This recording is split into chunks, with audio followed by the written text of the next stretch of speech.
Stars, I'm a fool for your love.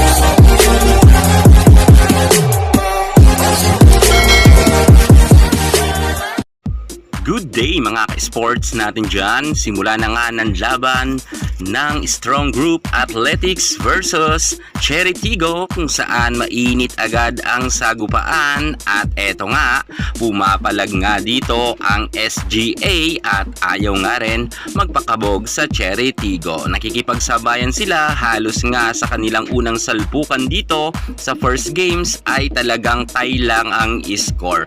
Pero syempre iba pa rin talaga ang Cherry Tigo. Alam naman natin na malakas na team ang Cherry, kung kaya umaarangkada naman sila bandang sa last part ng laban at napapag-iwanan na nga nila ang SGA. Ini-expect naman natin talaga ito dahil malakas naman ang Cherry.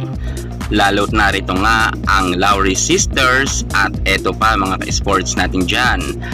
Si Alina Vicar na nga ngayon ang setter, kung kaya alam natin na talagang mas maganda ang mga set at galawan nga ng mga spiker ng Cherry sa ngayon.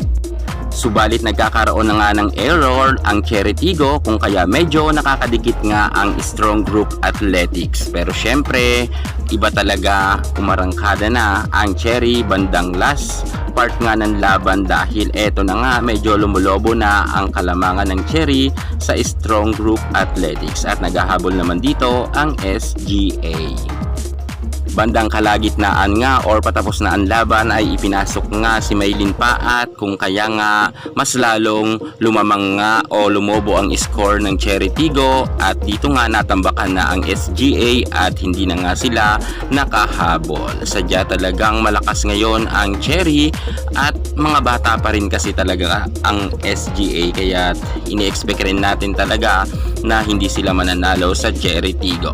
Nagtapos nga ang kanilang score sa 12 at 25, pabor nga ito sa kupunan nga ni Ea Laure. Sa ngayon may isa na nga silang panalo sa set 1 at syempre sa set 2 alam natin na naglalaban pa sila ngayon, pero lamang na lamang na nga ang Cherry Tigo. Mukhang hindi talaga mananalo ang SGA sa Cherry sapagkat mga veterana na ang mga players dito, pero aabangan pa rin natin ang kanilang laban pagdating nga sa third set.